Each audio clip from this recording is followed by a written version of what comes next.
வாழ்க வளமுடன். ஓம் நமச்சிவாய. அனைத்து தமிழ் உள்ளங்களுக்கும் வணக்கம். 12 மாதங்களை கொண்ட தமிழ் ஆண்டின் 2ஆம் மாதம்தான் வைகாசி மாதம். வைகாசி மாதத்தில் சூரியன் ரிஷபராசியில் பயணம் செய்வதால் ரிஷப மாதம் என்று அழைக்கப்படுகிறது.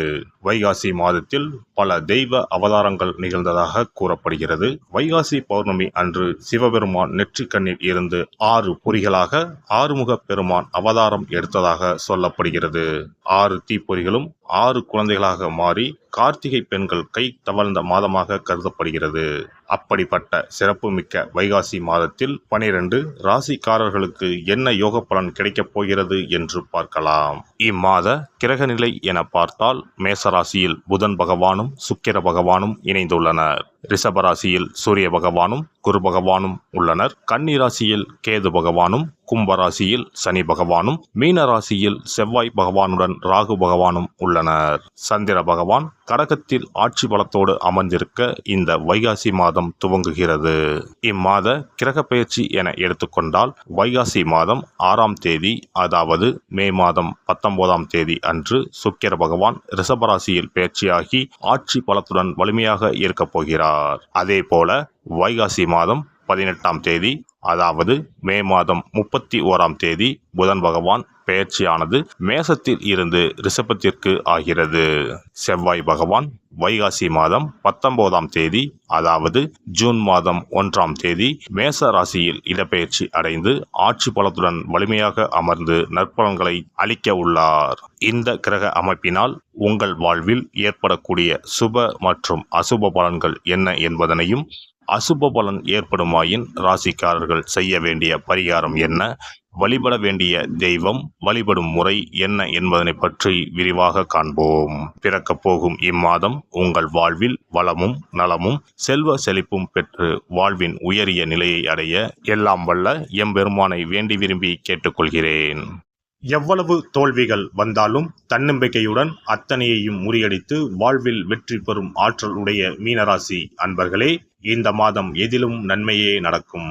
எந்த ஒரு வேலை பற்றியும் அதிகம் யோசிப்பதை தவிர்ப்பது நல்லது. திடீர் பண தேவை உண்டாகலாம்.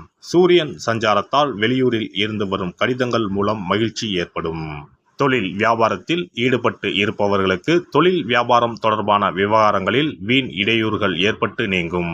பழைய பாக்கிகள் வசூலாவதில் தாமதம் ஏற்படும். உத்தியோகத்தில் இருப்பவர்களுக்கு மேல் அதிகாரிகள் மூலம் அனுகூலம் ஏற்பட்டாலும் சக ஊழியர்களிடம் கவனமாக பழகுவது நல்லது. குடும்பத்தில் அமைதியும் மகிழ்ச்சியும் இருக்கும். கணவன் மனைவிக்கு இடையே நல்லுறவு ஏற்படும். குடும்ப உறுப்பினர்கள் உடல்நிலையில் கவனம் தேவை. கடன் விவகாரங்களில் யோசித்து செயல்படுவது நல்லது.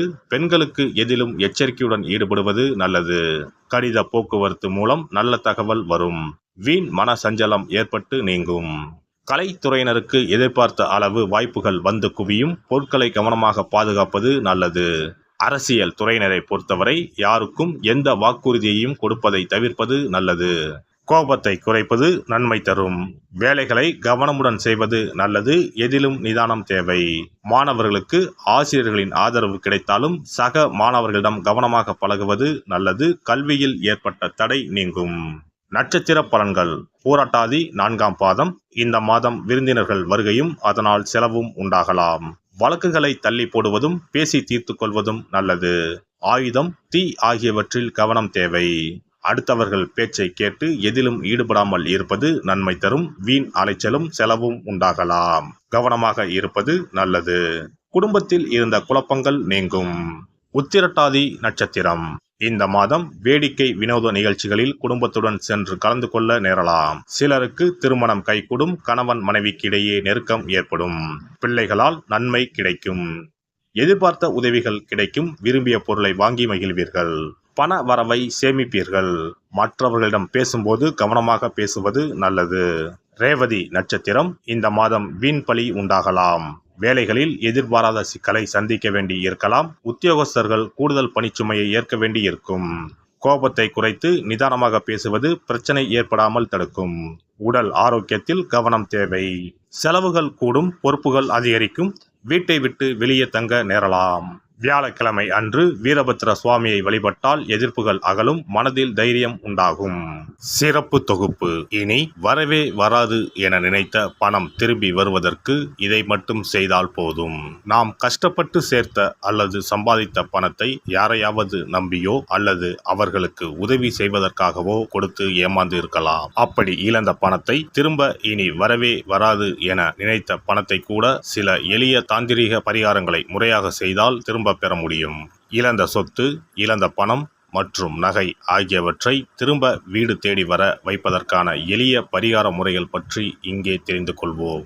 இந்த 2 முறைகளில் எந்த முறை நமக்கு எளிமையானதோ அதை செய்து பயன்பெறலாம். வாங்கிய பணத்தை திருப்பி கொடுக்க முடியாமல் கடன் தொல்லையால் அவதிப்படுபவரை போல் பணத்தை கொடுத்துவிட்டு அதை திரும்பி வாங்க முடியாமல் தவிப்பவர்கள் அதிகம் இருக்கத்தான் செய்கிறார்கள். யாராவது அவசரம் என பண உதவி கேட்கும்போது நட்பின் அடிப்படையிலோ அல்லது இருக்கப்பட்ட சிலர் பணம் கொடுத்திருப்பார்கள்.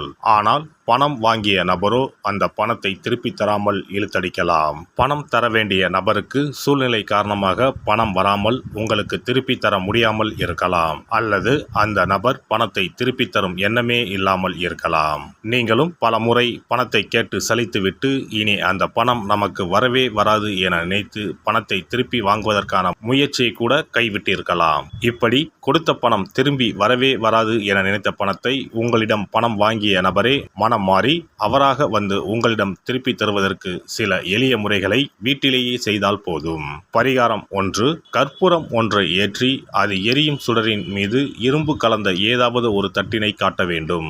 இப்படி காட்டும் போது அந்த தட்டில் கரி படலம் ஒன்று உருவாகும்.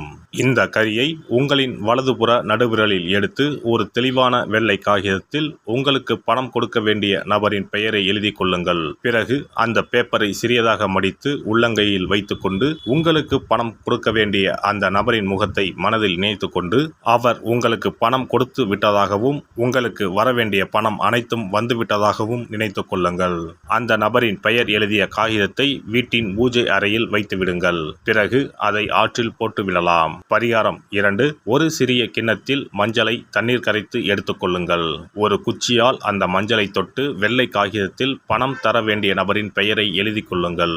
ஓம் ஸ்ரீ கார்த்த வீர்யாஜுனாய நமக என்ற மந்திரத்தை 27 முறை சொல்லி பணம் கொடுக்க வேண்டிய நபர் உங்களுக்கு தர வேண்டிய பணம் அனைத்தையும் கொடுத்து விட்டதாக நினைத்து வேண்டிக் கொண்டு அந்த காகிதத்தை சுற்றி வெள்ளை நூலால் கட்டிவிட வேண்டும். பிறகு அந்த காகிதத்தை ஆற்றிலோ கடலிலோ போட்டுவிட வேண்டும். இந்த 2 முறைகளில் யாருக்கு எது வசதியோ அந்த முறையில் பரிகாரத்தை செய்யலாம். ஏதாவது ஒரு முறையை பின்பற்றினால் போதும். 2 முறைகளிலும் செய்ய வேண்டியது கிடையாது. இந்த பரிகாரத்தை தெற்கு நோக்கி அமர்ந்து செய்ய வேண்டும். இந்த பரிகாரத்தை நம்பிக்கையுடன் தொடர்ந்து செய்து வந்தால் கண்டிப்பாக வராது என நினைத்த பணம் விரைவில் உங்களின் வீடு தேடி வரும்.